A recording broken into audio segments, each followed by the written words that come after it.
Holy God is calling to us, with Jesus by our side. May compassion be your compass, may the Spirit be our guide. May we cherish all our children, let us heal our families' pain, help us cure our city's madness, let love and justice reign, reconciled with one another in prayer and praise and song. We're the body of Christ together, and we know that we belong. We belong. We belong. We belong.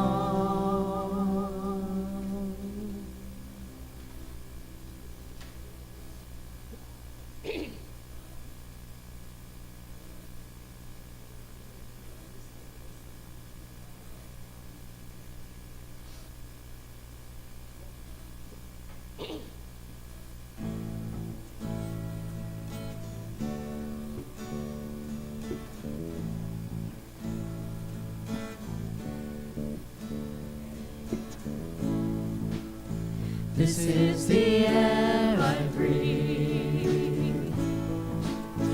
This is the air I breathe. Your holy presence living in me. This is my daily bread. This is my daily bread. Your very word spoken to me.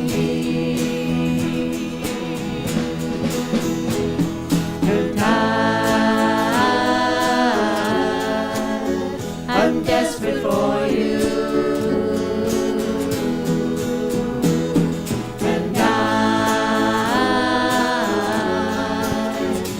Lost without you.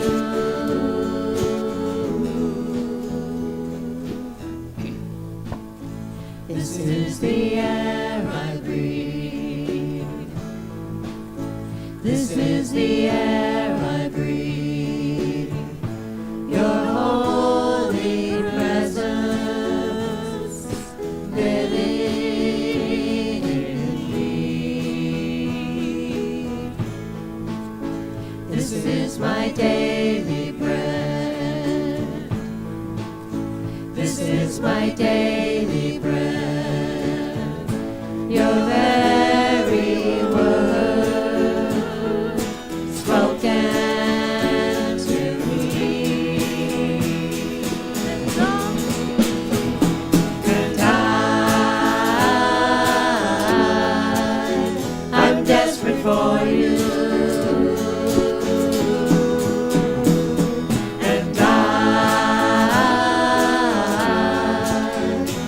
Lost without you. And I'm desperate for you. And I'm lost without you. I'm lost without you. I'm lost without you.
morning. How's everybody? Yay! Okay, I have to tell you that I was really expecting a full house today because they're having a blizzard in Montana this morning. So what I did to my daughter, who is doing a big youth retreat this weekend, and of course they're having a blizzard come in and churches are canceling services and all that, is I sent her a picture of my car in our blizzard that we had this morning. She wasn't really thinking it was all that funny. It's so good to have you all here this morning as we begin our first Sunday of Lent. And just to let you know, there are some little blue cards in the pew pocket in front of you. We really appreciate it if you just let us know you're here, because sometimes I think I see somebody that maybe was here but wasn't, and how you get older, how that. Anyway, I just had a birthday, so I'm getting older. If you would do that. And then on the flip side, there's places for prayer. If you'd like us to hold you up in prayer this week, we'd be glad to do that. All right. Would you please stand as you're able for our greeting word?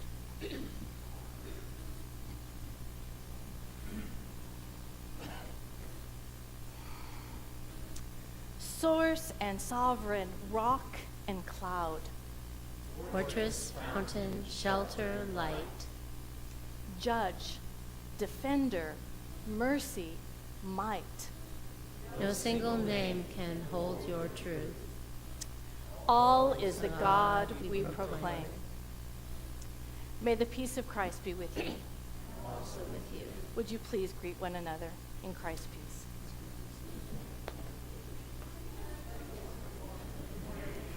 Just be with you. They don't even need me around. We appreciate your being.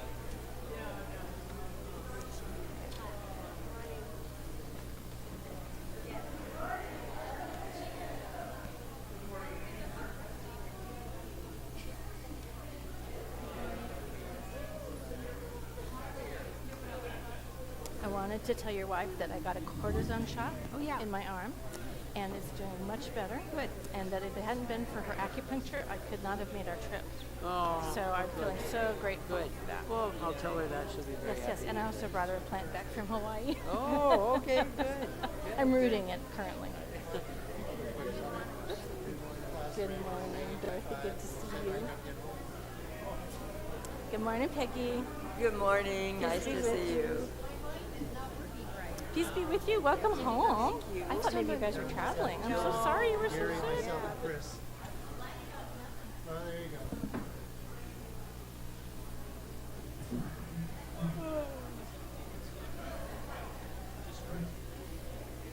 See if I can get it right. Yeah. As I went down to the river to pray, studying about that good old way, and who shall wear the starry crown? Good Lord, show me the way.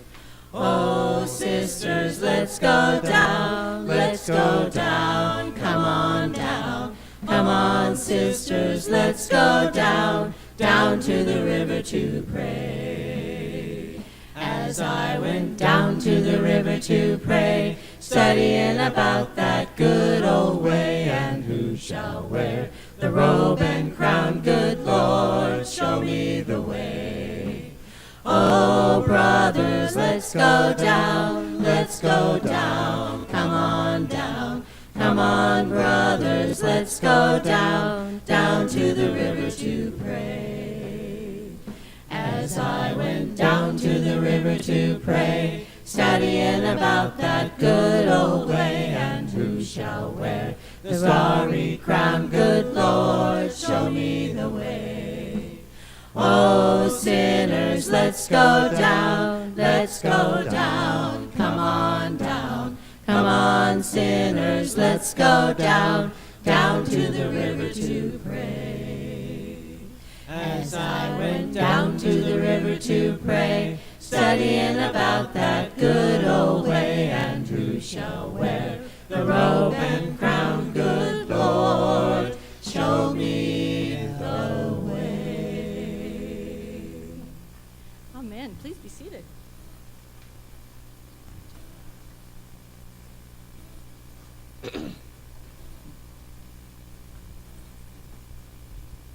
I'm doing double duty. I forget what's next. Thank you to the band to letting me jump in without rehearsal. So thanks, guys. That was fun. Okay. It is so good to be here. And I have to just say, in sort of an introduction to this service today, that I've been planning for weeks and weeks and weeks and weeks what the title of and the sermon series that we're starting today would be. But I was sort of taken aback this week by things that were happening on social media, and especially when about the words thoughts and prayers. So as we think about prayer together this day, we're going to reclaim who we are and what prayer means to us and to the world. So let's take a few moments just to pray in silence to the Christ who is in our midst and to one another.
Sermon in a nutshell this morning is something I found a number of years ago that I wanted to share with you.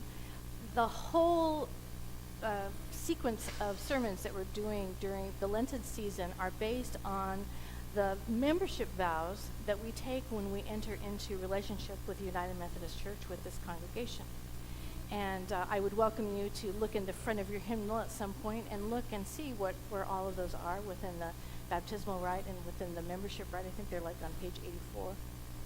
But the things that we vow to do together when we come to be part of this fellowship together is we say that we will support this congregation through our prayers, our presence, our gifts, and our service. And they're not printed in our 1989 bulletin, but added in 2008 and with us. So those are the 5 weeks that we'll be sharing together over this next 5 weeks. So it occurred to me that perhaps we might need to look at what it is we think we mean when we say that we're going to become a member. So here's our video. Imagine a church where every member is passionately, wholeheartedly, and recklessly calling the shots. I don't know who sets the worship center temperature, but why does it have to be so cold? Why do you have to be so right? Heated chairs are now being installed. This one wants a small church, but I'm afraid if it's too small, they're gonna make me volunteer like crazy. And I don't stack chairs, do I? Makes total sense. Join now and we'll let you decide the size of our church. We're millennials, and we want a church that... Say no more. Any requests you have will be granted immediately. Parking is horrible. It takes 6 minutes to get from my car to the building. Oh. It's going to take me 6 seconds to tell you a valet service is on the way. My pastor's preaching, it's all over the map. I say, I don't know, stick with the books of the Bible. We should be only exegetical.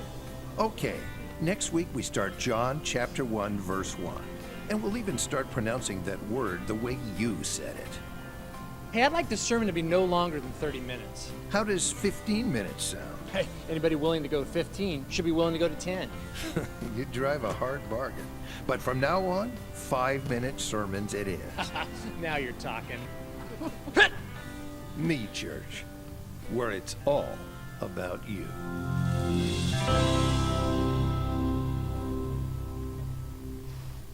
I wish that weren't funny, but it kind of is. I found that a number of years ago, and I'm not trying to say anything about anyone's preferences in this congregation, of course. But one of the things that I think our church in general, and especially most of the pastors I know, have been having conversations about for the last decade or so, is how differently we interpret what it means to be a member of something these days than we might have done in an earlier time in our lives.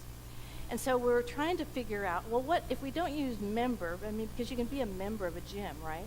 And if you're a member of a gym, it means that you pay for your membership every month, but if you don't ever go, you may not benefit from the gym, but you're still a member.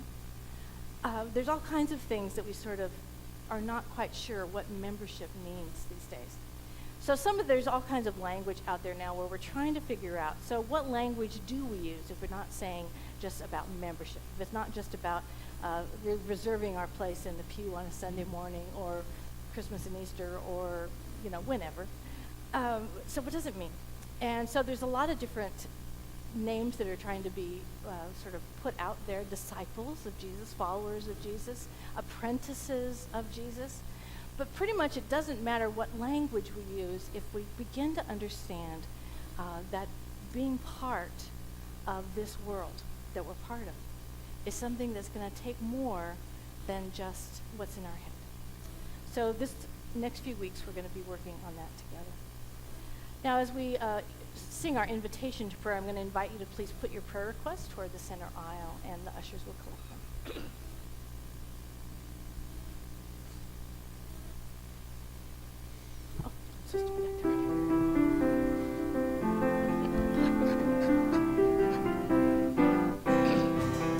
Give me oil in my lamp, keep me burning.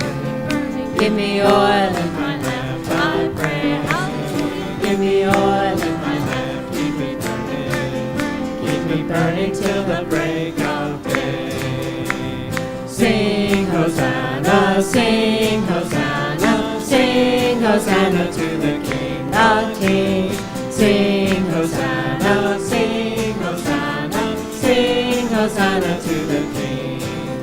Give me joy in my heart, keep me singing. Give me joy in my heart, I pray. Give me joy in my heart, keep me singing. Keep me singing till the break of day. Sing Hosanna, sing Hosanna, sing Hosanna to the King of Kings. Sing Hosanna, sing Hosanna, sing Hosanna to the King. Give me love in my heart, keep me helping. Give me love in my heart, I pray. Give me love in my heart, keep me helping. Keep me helping till the break of day. Sing Hosanna, sing Hosanna, sing Hosanna to the King of Kings. Sing Hosanna, sing Hosanna, sing Hosanna to the King. Amen. This is hard work. I should have worn my pedometer this morning. Okay, let's see, just one more. Okay. All right, so some of our prayer requests this morning, and get them all in the right order here. For Mary Ferguson, Reba, for Anne, for Marilyn Watts, and a safe trip home for Mark, Dorothy's son, to Springfield after he was here this week helping around the house. For Rob, for Mary, for Anne, for Lolita, for pain control. Prayer for those with mental illness. Touch the hearts and souls of those who are experiencing anxiety, depression, loneliness, and maybe even their anger. Touch their hearts and souls with love and compassion, faith and hope, and maybe more patience. Amen. Thank you. This has just been quite the week. The anxiety level in our whole country right now is enormous. If you have not been noticing it, it's probably because you haven't turned on a television or a radio or looked at your social networking this week. it's a time of great, great anxiety. And when we are anxious, as human beings, we tend to get very reactive. We tend to say things that pop into our heads rather than thinking about them first. It's just a hard time for all of us. So one of my prayers for right now, for in this time together, is that we will just pay attention to each other and notice that sometimes people are having a hard time. Also, there's a lot of our folks who've been out with illness. There's been what I was beginning to think of as the entire winter bug that I was never, ever going to get over. Some of you are just now getting over it. There's some of our folks who are gone because of that. We want to keep them in prayer. And also my brother-in-law, Colin Hart, Mike's brother, has been very, very ill this week. We were afraid for a while that we were going to have to fly down there. He is recovering now from pneumonia at home, but it's been a pretty serious week for him, so please do keep him in prayer as well. Are there other concerns this morning? I didn't see. Who was raising their hand? What? Yes, Kathy and family, we're glad you're here, and we do hold them in prayer as well. Other concerns this morning? Okay, deep breath. Let's go to our God in prayer.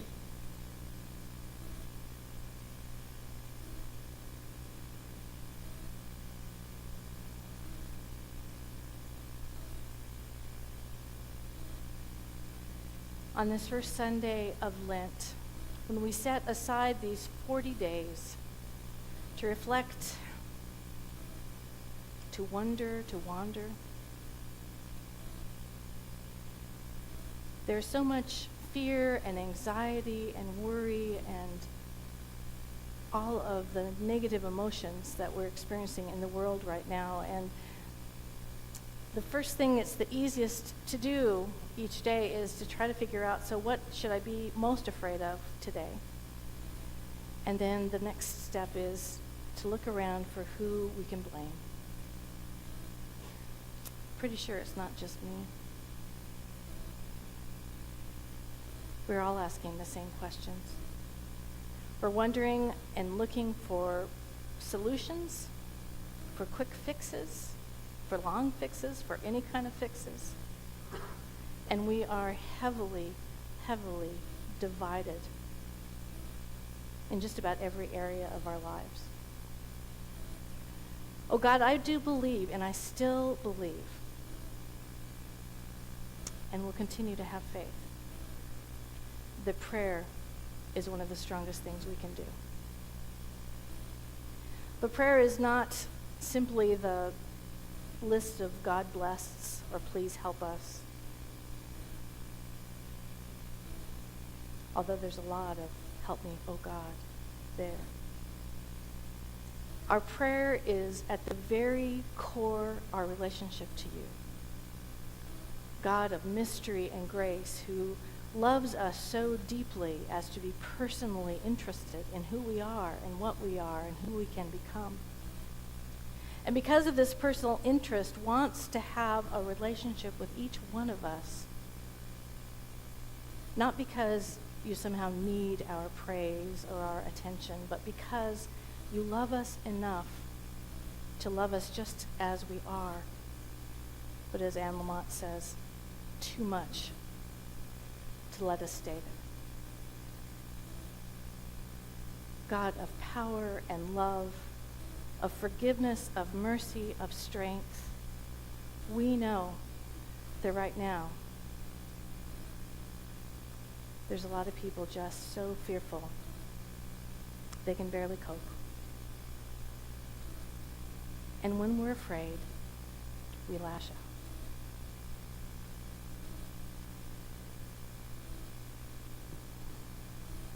There's hope in this place. There's hope in this presence. There's hope in this community of faith. Because, oh God, you have taught us. You have taught us to pray. Our Father, who art in heaven, hallowed be thy name. Thy kingdom come, thy will be done, on earth as it is in heaven. Give us this day our daily bread, and forgive us our trespasses, as we forgive those who trespass against us. And lead us not into temptation, but deliver us from evil. For thine is the kingdom, the power, and the glory forever. Amen.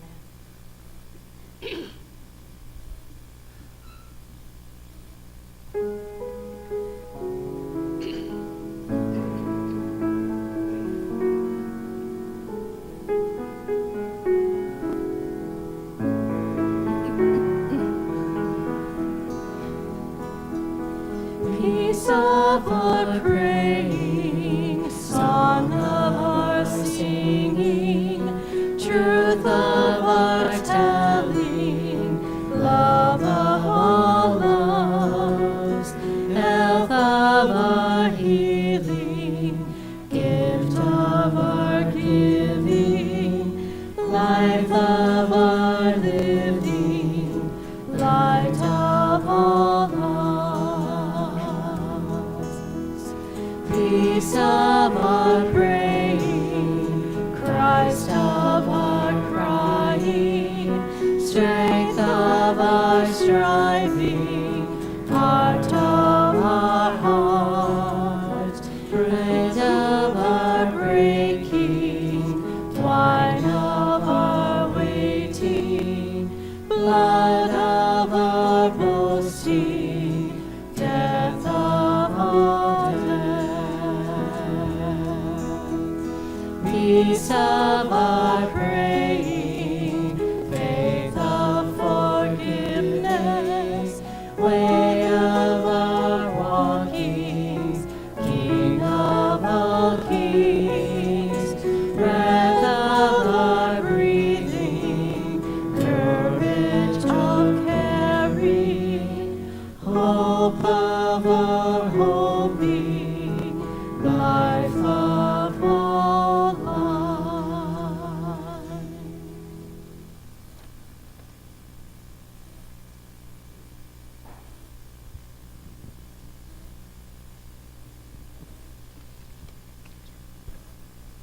Hear the scripture reading for today from Mark 1, 9 through 15. In those days, Jesus came from Nazareth of Galilee and was baptized by John in the Jordan. And just as he was coming up out of the water, he saw the heavens torn apart and the Spirit descending like a dove on him. And a voice came from heaven, "You are my Son, the beloved. With you I am well pleased." And the Spirit immediately drove him out into the wilderness. He was in the wilderness 40 days, tempted by Satan, and he was with the wild beasts, and the angels waited on him. Now after John was arrested, Jesus came to Galilee, proclaiming the good news of God and saying, "The time is fulfilled, and the kingdom of God has come near. Repent and believe in the good news."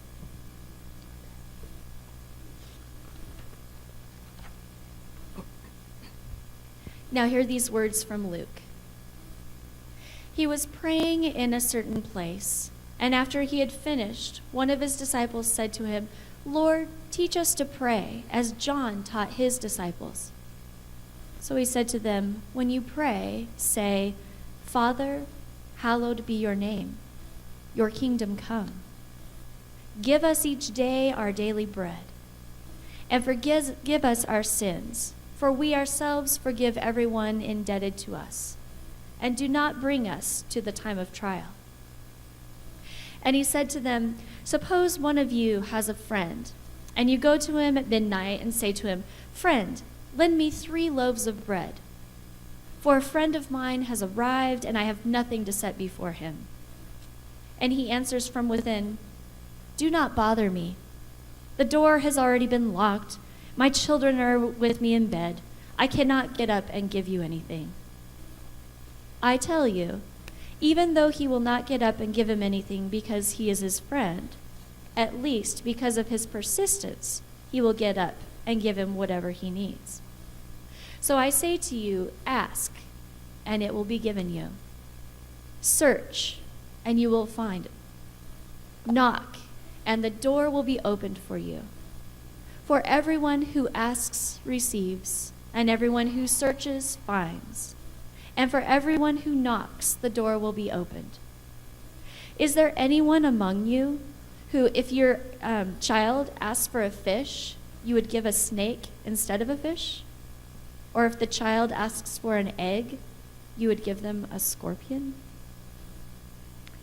This is the word of God for the people of God. Thanks be to God.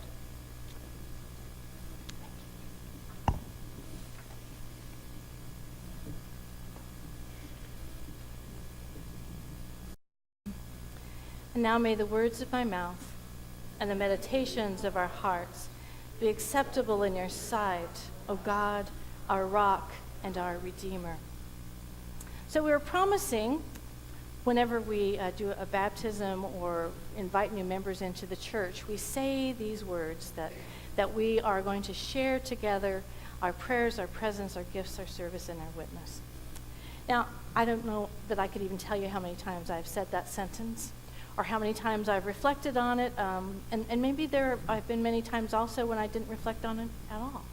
When I just thought, well, those are good things. Those are worthy things to do as people of God, as community of faith together.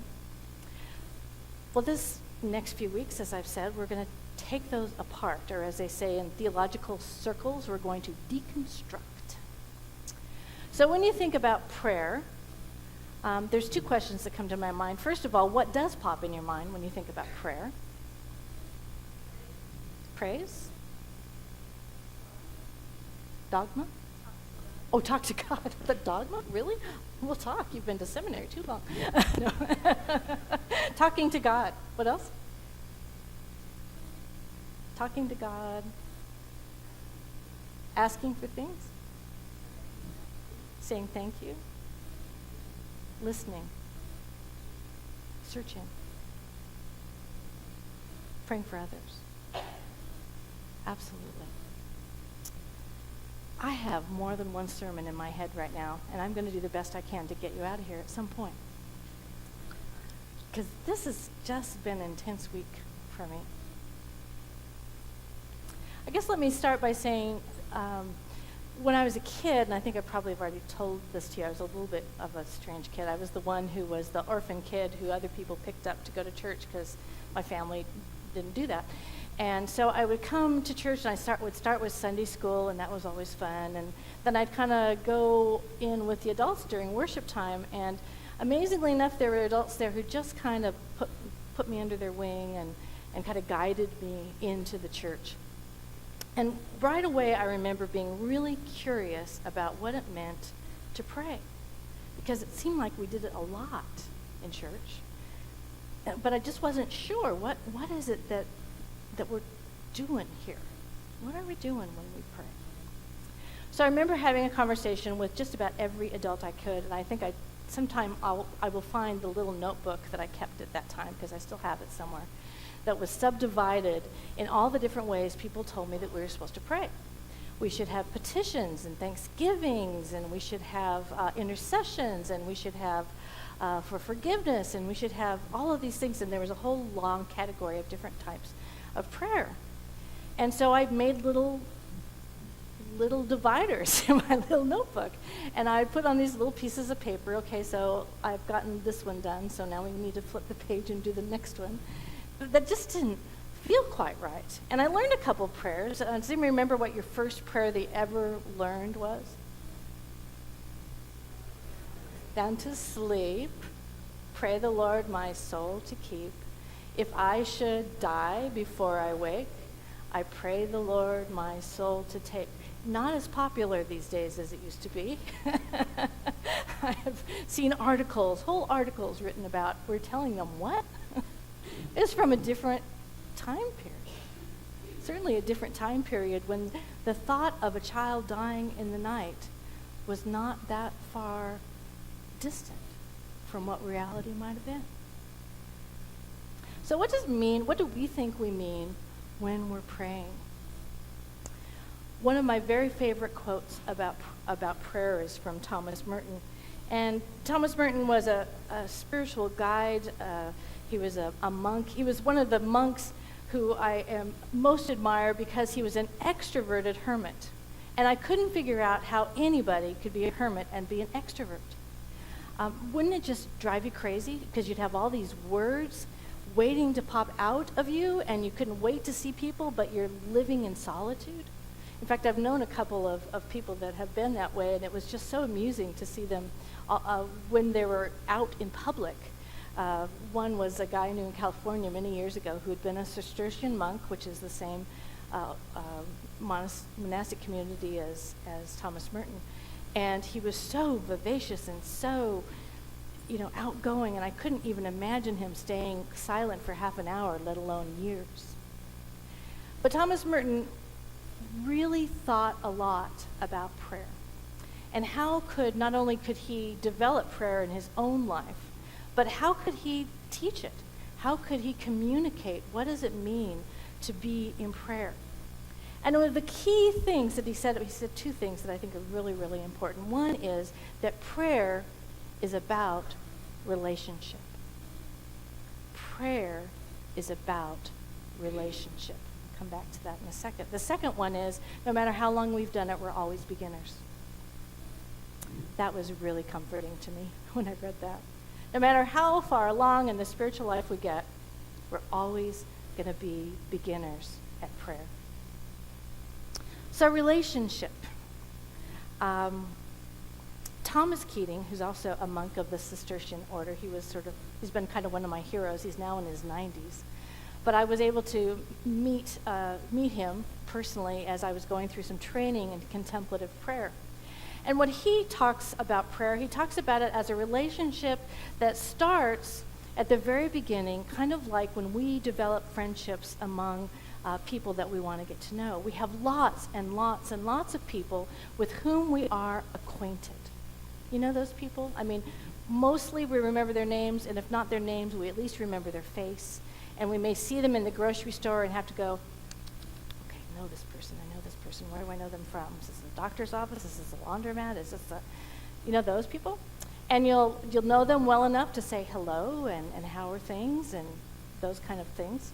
But then perhaps when you have gotten you've maybe seen this person more than just at the soccer games or whatever, and you think, maybe it would be worthwhile to get to know this person a little more. And you get into the level from acquaintanceship to friendliness. And those are the people that you might say, tell me a little bit more about yourself. This might be maybe it's a church potluck, or it might be at a dinner at somebody's house, or maybe even sitting there while you're watching soccer. Tell me about yourself. How did you end up here in Madras? How many kids do you have? Do you have kids? What ages are they? What are they doing now? How's it going? We start to ask a little bit more detailed questions. And there has to be, when you start with friendliness, there has to be a little bit of this thing called trust. Because there's nothing worse than putting yourself out there and finding out that other person is not at all interested in you. Have you ever had that experience? It just is like, okay, then walking the other way. That sometimes happens to me when people find out what I do for a living. It's like, okay, I'm done. In fact, one of the loneliest moments in a pastor's life is when you go to the rehearsal dinner before a wedding. Oh my goodness, that's just most awkward. So, because they all want you to come, and that's really nice. It's so wonderful to be invited. But you go and you've done the rehearsal and you sit down to the dinner, and they have exactly 2 questions for you. So, you're a pastor. Interesting. How is that? Been doing that long? Out of questions. So there's just this rest of the dinner, and I'm thinking, how long can I stay before I can go? So the friendliness piece is where we start to show an interest in one another, but there has to be a little bit of trust, because you don't want to be rejected by that person. Hi, how are you doing? So how are the kids? Okay. So we've got lots and lots and lots of acquaintances, and then we start to narrow down a little bit as we get to friendliness, because there's some people that you just know, you've tried often enough that you know that this friendliness thing is not going well. So you concentrate on those slightly smaller group of people that you can actually have a conversation with. You might even know the names of their children, And then as you get a little bit deeper into that relationship, that group immediately gets a lot smaller. Because then we end with, or we begin a relationship called friendship. When you're a kid, I think for most kids, they see the entire world, maybe not all children, but a lot of kids do. They see the entire world as potential friends. Have you ever noticed that, especially when they're about 4? I think 4-year-olds are the perfect human beings. I just wanted to throw that in there if any of you know any.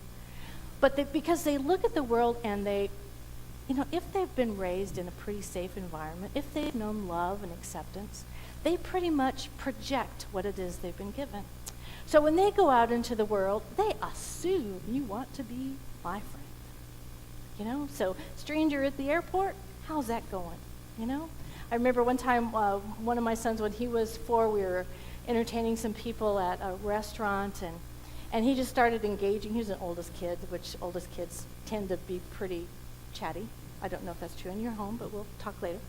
But he would say, so how are you folks doing? This is a 4-year-old, right? How are you folks doing? Have you been to Holiday Inn yet? Because the height of wonderfulness in Sheridan, Wyoming was the Holiday Inn because it had a waterfall and a pool. And he wanted to know if these visitors to our great little town had been there yet. Everybody is my friend. Oh, I just love that. I wish we wouldn't have to leave that after a while in our lives. Friendship, though, takes a lot more trust than just being friendly to somebody. And especially as we get older, that mob of people that when we're 4 years old, we assume we're going to be friends for life, starts to get a little smaller pool. And the older we get, the harder it gets, doesn't it? And if you've ever moved very much, you'll find out how hard it is. Because if you've lived in the same town all of your life, you might have a lot more friends than people like me who have lived sort of a peripatetic life and have met people in all kinds of different ways and sort of for limited time intervals, and you get to know people and you become friends with people, and maybe that relationship survives the move and maybe it doesn't.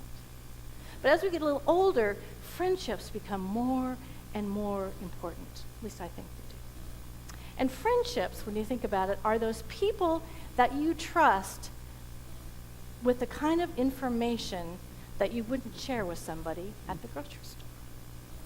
They're the people who you call when you've heard from the doctor and that test just didn't look good at all.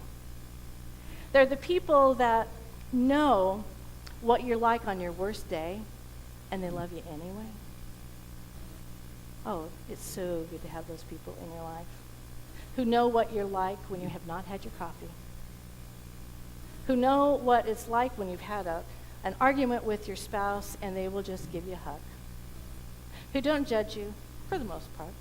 They might give you unsolicited advice every once in a while, but those friendships are so important because they ground us, and we need those relationships of trust that are so vital to our own well-being, but also just to give us a sense of compassion for the world, compassion for ourselves. And as we go along in life, those become fewer and fewer and fewer. People move, people's situation in life changes. And I'll tell you, one of the ways that we know who our real friends are is when we come out of a crisis. There's nothing in my life that told me faster who my real friends were than the moment when my marriage broke up. Because people that I thought I could count on weren't there. And some people that I didn't realize I could count on were there. Real friends are the people that take the risk of seeing us for who we are and letting us see them for who they are. Now that, if we're lucky, we might have a handful of those people in our lives. If we're really, really lucky, we might have more than that. But that final level of friendship that goes beyond even a good day and a bad day. The friendship that means when your heart is broken that this is the person you know you can count on. When you break your arm and can't take a shower by yourself, you know they're the ones you're going to call. These people, you don't need to fill in the gap. You don't oftentimes even need words. The example that Thomas Keating used to use, which I really love, is the example of a couple who have been married for years and years and years and years, and they've had their ups and they've had their downs. But you can just imagine them sitting on their front porch, maybe even in the matching rocking chairs, watching a sunset, and maybe a half an hour goes by and they don't say a word. But it's not an awkward silence. It's a full silence. It's a silence of hearts that are joined together so closely that in those particular moments, there doesn't need to be any words. In contemplative prayer, they call this union. Union. It's that mystery that happens when we are so in tune with God's love and care for us. We are so ready to listen to God in our lives that for even just the barest moment, words aren't necessary. Prayer is a lot like developing a friendship. Because, when we're first starting to learn to pray, especially, I think, as kids and even as adults, and as I say, I think that we go through all of these levels over time in our spiritual lives, but we have those awkward moments with God that are sort of the acquaintance moments, and sort of like, and I know we haven't talked in a long time, but, you just do remember my name, and I'm really glad about that. And, it's just been really busy, and the kids have been sick, and, good to see you, though. Those moments with God. And I think it doesn't matter how long you've been a Christian, how long you've been a person of faith, how long you've been interested in prayer. I think we all have those moments. And we tend to talk a lot. Have you ever been out with a new person for lunch for the first time, and there's a moment of silence, and you get so nervous you have to think of something to fill it up really, really quick? We have those moments in prayer where we're so anxious, and we want to have the relationship, but we're not quite sure if we have the right words or the right tools, or if we're in the right moment of our day. And then over time, or sometimes off and on, or intermittently, we sort of go more into the friendliness where we really feel comfortable in prayer. Maybe it's just that few minutes when the sun first comes up and we're sipping our cup of coffee and reading our devotional book, but we just feel as if it feels really good just to be here with God in this moment. And maybe we recite the Lord's Prayer, or maybe we write a little something in a journal, but it just feels as if this is a good space to occupy. And then if we persist in that friendliness, we might even arrive at that place in prayer of friendship. That sense that this God whom we worship, in whatever way we do, is so present for me that I can't imagine a moment in my life when I wouldn't need this relationship. And in those times, fewer and fewer words are necessary. We're not quite as worried about the technique that we might need in order to have this relationship with God. We might try a variety of things, and there are. I mean, if I were to think about the different ways that we could pray, I have a whole library in my house about different ways of prayer and different attitudes, and the physicality of prayer and the spirituality of prayer and the words of prayer and the silence of prayer. There's lots of resources out there. But once we get to friendship, we don't need all of that stuff quite so much. Instead, what we just know that we need more than anything in the world is to devote time to the relationship. And if we persist, there even become moments of life when we experience God's presence so intimately that we don't even need words. And I think that most people, every once in a while, even if they're not looking for it, find moments like that in their life. Did you see the clouds last night? We had all of that wind, and there was dust, and then just about the time when the sun was going down, did you see sort of the light that sort of lit those clouds in blues and pinks and grays and whites? Boy, I don't need any words for that. So this relationship we have with God is what prayer is all about. The most important thing to remember about prayer is that I can teach you some stuff about it. But what it really needs is you, God, time. It needs intention. It needs practice. It needs attention. When I was in the Holy Land a few years ago, we had a guide who we'd been going all over the place, and we'd seen more churches than you could shake a stick at, and it was wonderful, and my brain was on overload. And at one point, we took our tour bus, and we were on the Mount of Olives, which is just overlooking the city of Jerusalem. And I hadn't realized until this trip that the Dead Sea is here, below sea level, and then it's all uphill through Jericho right up until you get to the edge of Jerusalem. And Jerusalem is built in kind of a big bowl. So that what I thought would be like top of the mountain, I just always assumed that Jerusalem would be on top of a mountain, right? Because it actually is supposed to be on Mount Hermon. But when you go to the edge of the bowl and you look down into the city, the Mount of Olives is right there on top of that bowl. And he was saying, and he was a Jewish man, and I don't know if this is true or fanciful, but I decided I didn't care in the least. Because at that particular moment, as we were standing there in the Garden of Olives and we were looking out over the city, he described for us a scene where the disciples are with Jesus, and they've been walking and talking and preaching and healing and being together, and they were scattered, there were people scattered from Capernaum through the Galilee, and they walk and walk and walk for miles and miles and miles, and they get to the Mount of Olives, and they look down into the city to where the temple is. Now, Herod spent over 35 years rebuilding the temple, and it was considered to be one of the modern wonders of the world. Marble and gold and just so much beauty that you can imagine that when the sun, as it is setting, hits down upon that temple, how absolutely glorious it would be. And so as our guide gives me this image, and I was filling in all kinds of gaps here, but I could imagine the disciples standing there in wonder and awe at the beauty of this place and turning to Jesus and saying, Lord, teach us to pray. And on that spot, there is a church, Pater Noster. And that church is only about 100 years old. But it sits on a spot of a Byzantine church that was built in the time of Constantine. And it is a church that is filled with the Lord's Prayer in every language you could possibly imagine.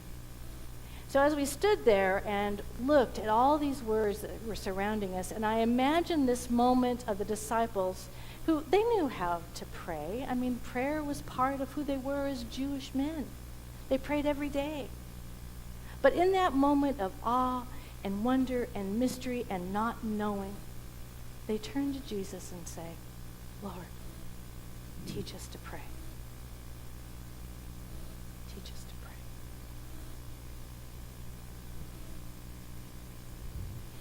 Prayer does not blind us to the world, but it transforms our vision of the world and makes us see it, all persons, all the history of humankind, in the light of God.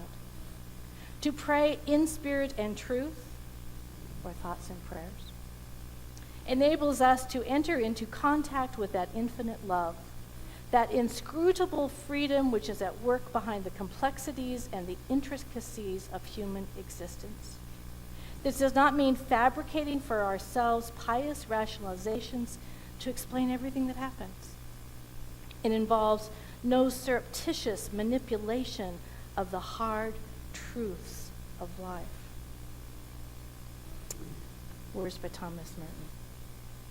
And I close with these words by Donald Nickel that I have up in my office and read every day.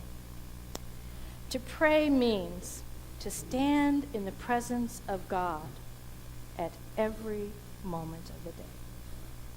To stand in the presence of God at every moment of the day. If we're listening, if we're watching, if we're paying attention,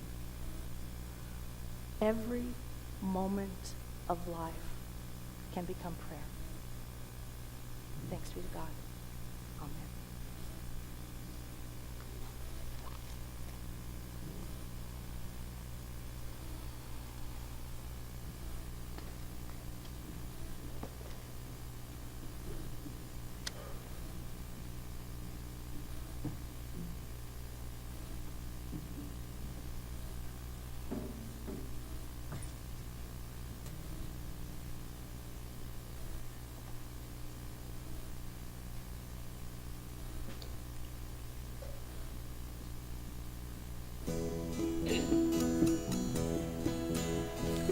Open the eyes of my heart, Lord. Open the eyes of my heart. I want to see you. I want to see you. Open the eyes of my heart, Lord. Open the eyes of my heart. I want to see you. I want to see you high and lifted up, shining in the light of your glory. Pour out your power and love as we sing, holy, holy, holy. Open the eyes of my heart, Lord. Open the eyes of my heart. I want to see you.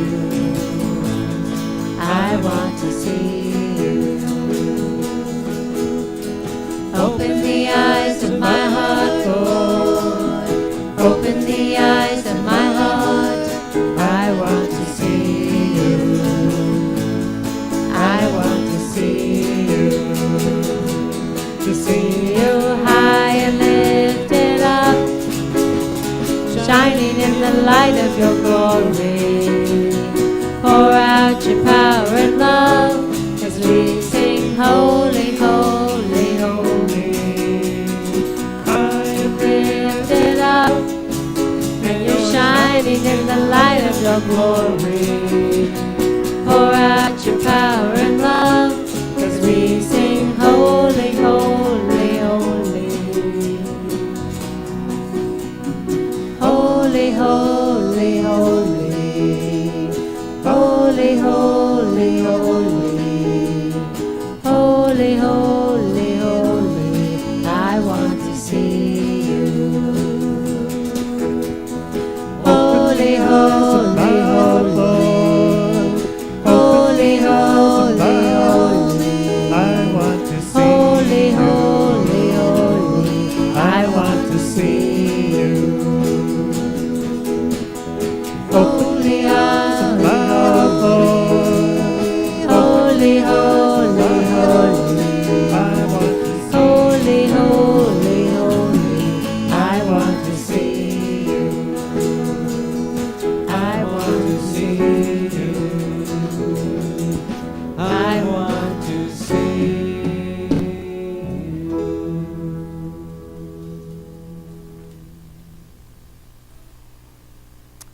It's washing the dishes, prayer.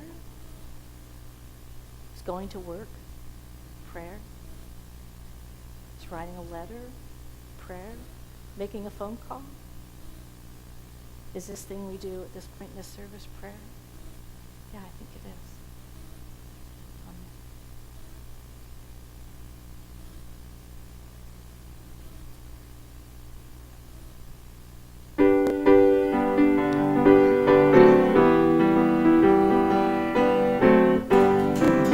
It's me, oh Lord, standing in the need of prayer.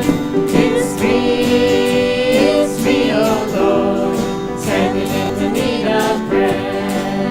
Not my brother, not my sister, but it's me, oh Lord, standing in the need of prayer. Not my brother, not my sister, but it's me, oh Lord, standing in the need of prayer. It's me, oh Lord, standing in the need of prayer. It's me, oh Lord, standing in the need of prayer. Not the preacher, not the deacon, but it's me, oh Lord, preacher, not the deacon, but it's me, oh Lord, standing in the need of prayer. It's me, oh Lord, standing in the need of prayer. It's me, oh Lord, standing in the need of prayer. Not my father, not my mother, but it's me, oh Lord, standing in the need of prayer. Not my father, not my mother, but it's me, oh Lord, standing in the need of prayer.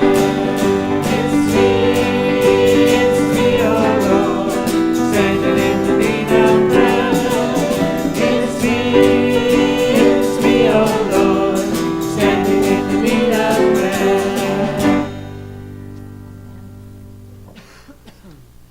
I think that's the first time I got to think, oh, preacher, deacon, at the same time. We're here. That was fun. Would you like to stand with us for our doxology? In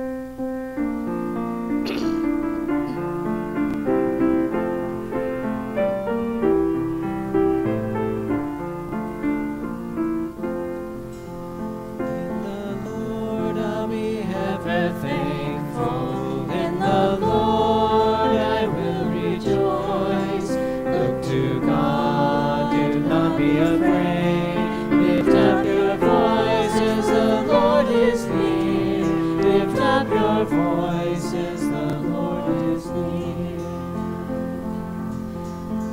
In the Lord I'll be ever thankful. In the Lord I will rejoice.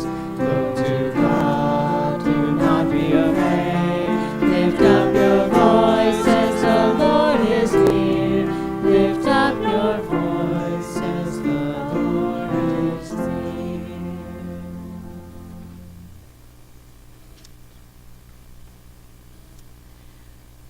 Loving and holy God, we give you thanks that this too is prayer. That as we breathe, as we walk, as we go about our way in the world, that when we see them through your eyes, when we see the activity, the busyness, the silence, the relationship, we know, oh God, that the only thing that convinces us of your absence is our failure to believe that you are here. Oh God, we're not always going to feel you. We're not always going to feel surrounded or supported or loved or unafraid. But we stand in a tradition and in a faith that says that even when we feel at our weakest, you are present with us. Receive these gifts, receive our love, receive our hope. In the power of our Christ we pray. Amen. Please be seated.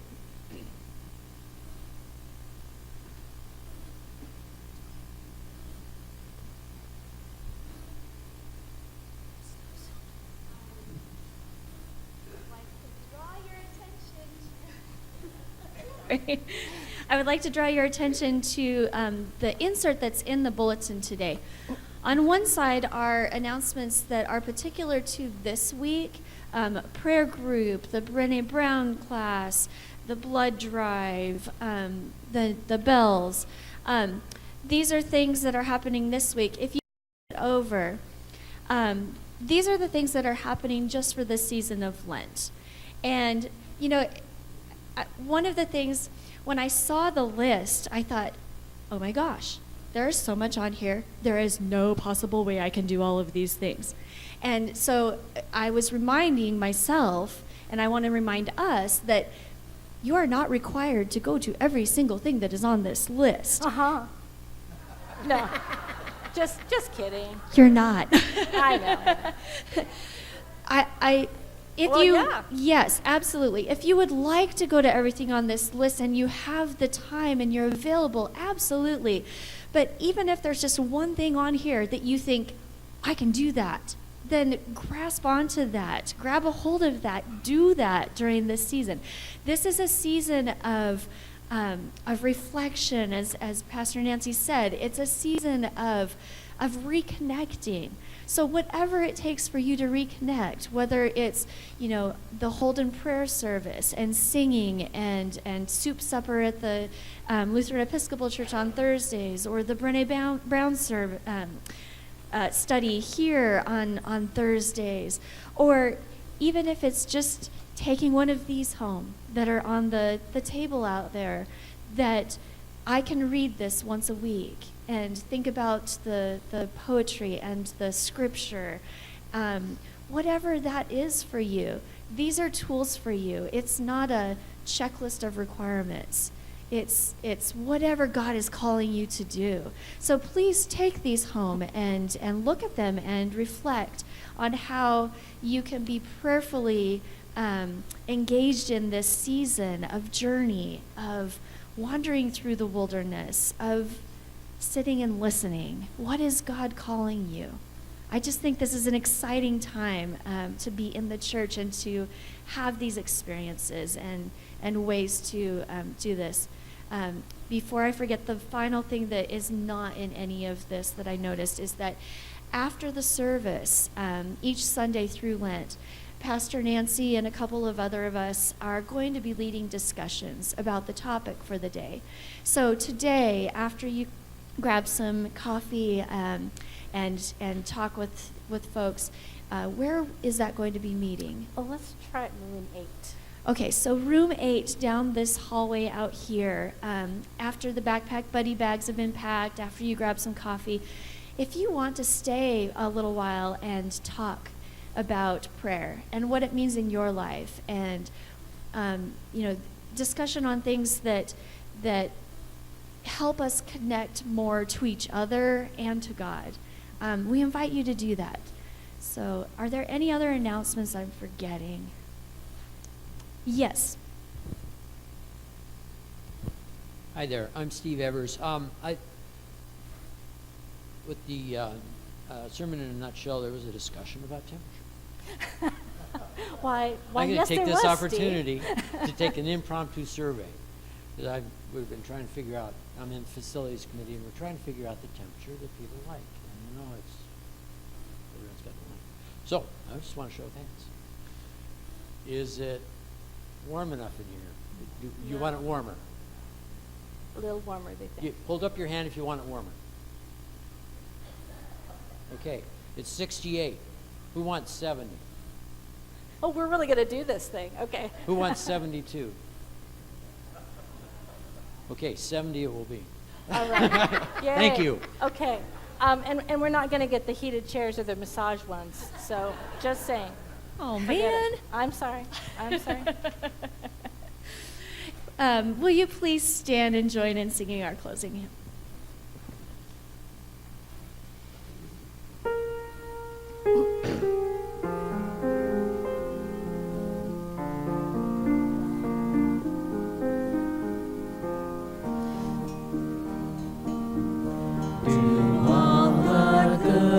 You can, by all the means you can, in all the ways you can, in all the places you can, at all the times you can, to all the people you can, as long as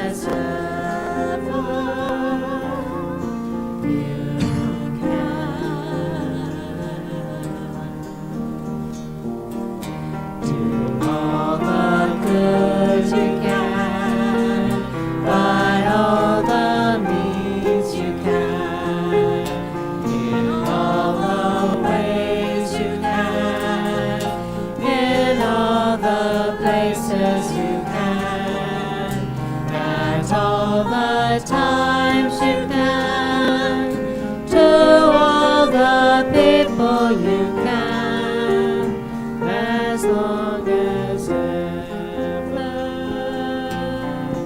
you can.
we wait for new life. We wait in our despairing. We wait through the strife. But how long? How long? How much longer must we wait? How long? How long? How much longer must we wait? Lord, we are forsaken. We yearn to be free. Sam said change is gonna come, but right now we can't breathe. How long? How long? How much longer must we wait? How long? How long?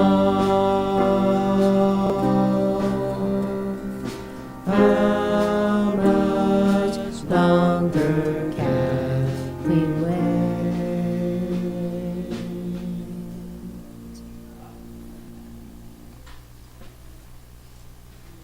It's a haunting song. It is.